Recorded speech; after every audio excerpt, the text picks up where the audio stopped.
At the end of a long workday, the last thing you want to do is spend hours in the kitchen preparing some extremely elaborate meal, especially when the kids have just got home from school, they're all hungry and tired and worn out and driving you nuts. Sometimes you just want to get food on the table as quickly as possible. Well, this is a great little recipe, only has a handful of ingredients, and it will guarantee you to have a fantastic filling meal on the table in less than 15 minutes. It's tomato and rice soup on the One Pot Chef.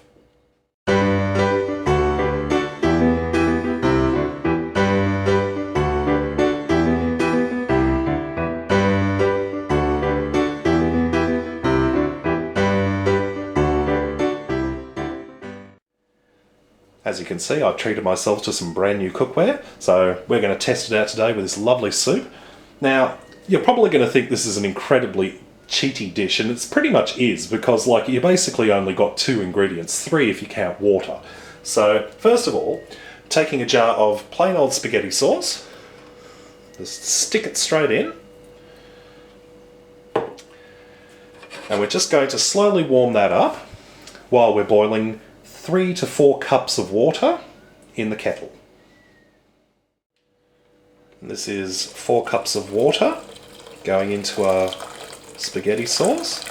We're essentially turning this into a cheapo tomato soup, but because it's got all of those herbs and spices and everything in it, it's absolutely delicious.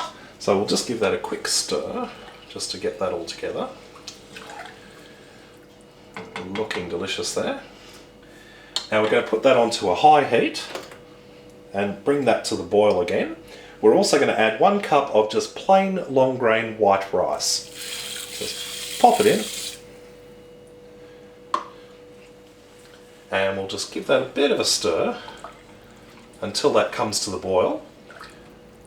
Once it's boiling, we put the lid on, bring it down to low heat, and let it simmer away for about 15 minutes. Easy as pie. Well, it's been 15 minutes. Let's take a look. We've got a delicious tomato soup. We've got all that lovely thick rice in there. Now, we're just going to give that a quick stir. We're going to put the lid back on, and we're going to take this off the hot burner onto one of the cold ones, and we're just going to let it sit for about 5 or 10 minutes. That'll allow the rice to absorb a little bit more of that liquid, and it'll become this really delicious thick soup. And here we have our finished product, our delicious tomato and rice soup. We've got that lovely thick rice all through it. This is very filling. Now you can season with salt and pepper if you so desire.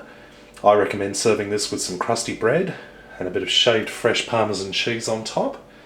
Now this is the basic recipe. This is absolute bare bones. It's only got 2 ingredients plus water. But if you've got other ingredients left over in the fridge, you can do that. You can throw in some leftover chicken. You can fry some bacon and throw that through. You can even put some frozen vegetables into the mixture as well. Make it a bit more veggie soup. Whatever you prefer. Well, I hope you enjoyed this recipe. Check out my other videos at youtube.com/OnePotChefShow. And until next time, see you later.